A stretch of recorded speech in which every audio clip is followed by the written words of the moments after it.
It's at the forefront of any good employer's mind. What are the most common causes of accidents at work? And how can they be avoided? Employee safety is perhaps one of the most important things that organizations should be focusing on, as at the end of the day, it is people who often drive a business operations and success. That being said, accidents at work are often an inevitable part of day-to-day life. And the most employers can do is obey HSE regulations on assessing and mitigating risk and put in place measures to help workers report accidents and get the help that they need. The most common workplace accidents and the reasons for them occurring are two sides of the same coin. While there are absolutely cases of freak accidents causing harm that no one could have averted, it's also true that, without the hazards that often go unnoticed and unaddressed, there would be far fewer incidences of workers becoming seriously hurt or injured while at work. According to the HSE's report on non-fatal injuries during 2018/19, the most common causes of accidents at work are slips, trips or falls on the same level, handling, lifting or carrying, being struck by moving object, acts of violence, falls from height, slips, trips or falls. Just what it says on the tin, this type of accident occurs when there are tripping hazards on the workspace floor, which ordinarily occurs with an untidy or disorganized environment. Similarly, slips commonly happen when floors are wet, perhaps without a warning sign erected to warn those nearby of the increased risk. Handling, lifting or carrying. Handling heavy objects without proper training can be a recipe for disaster, with workers suffering from an injury or in some cases long-term chronic neck, back and spine issues. Formal instruction on how to bend, lift and carry with minimum stress on the body can help here.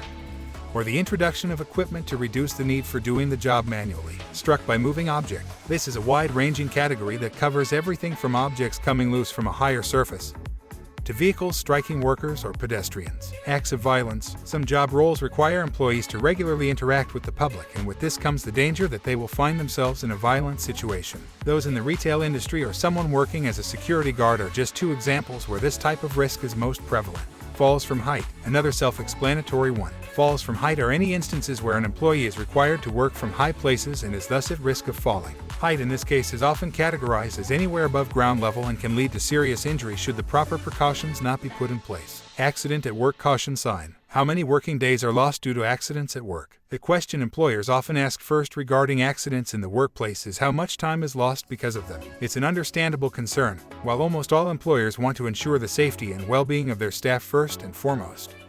They also need to look at the impact on their bottom lines. The HSE reports that an estimated 28.2 million working days are lost because of illness or non-fatal workplace accidents in 2018/19. The average number of missed days for each person suffering from an issue was 15.1 days. An important thing to note about these sobering figures is the reasons behind many of those lost days. While 8.1 days were due to injuries, a massive 21.2 days were due to stress, depression or anxiety. This of course highlights the need to take care of the overall well-being of employees, rather than merely focusing on physical health. In addition, 13.8 days were due to musculoskeletal disorders, which can in some cases be caused by handling, lifting or carrying incidents outlined above. This is particularly common in manual labor roles where lifting heavy objects is a job requirement. Outside of days lost directly due to injury or illness, there's also the time sacrificed to subsequent injury at work claim procedures, which can occur if an employer has not done their due diligence when it comes to mitigating risk. Accident at work cable worker. Reporting accidents in the workplace. No matter the cause of accidents in the workplace, it's crucial for employers to put in place a reliable way for workers to report safety issues. That's because a robust reporting system would go a long way to preventing accidents in the first place,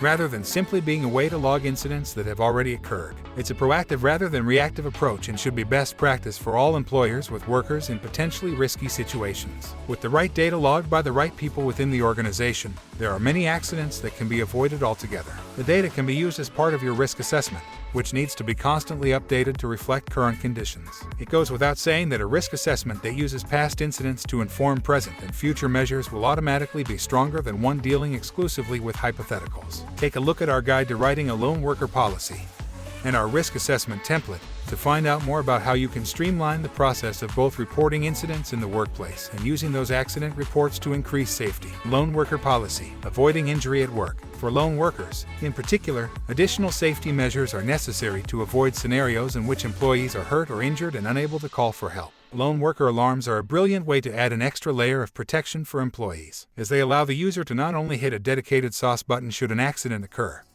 but also log near misses with accompanying software such as Vadix's Protector platform. In cases where accidents at work are sadly unavoidable, with the right tools, it is still possible for employers to prevent serious harm coming to their workers. Personal safety devices given to employees will ensure that, should it be necessary, workers' whereabouts can be tracked and help sent to their location should something happen. Many of these alarms also include a man-down feature that can detect when a worker has fallen down, whether from an accident, sudden illness, and another incident.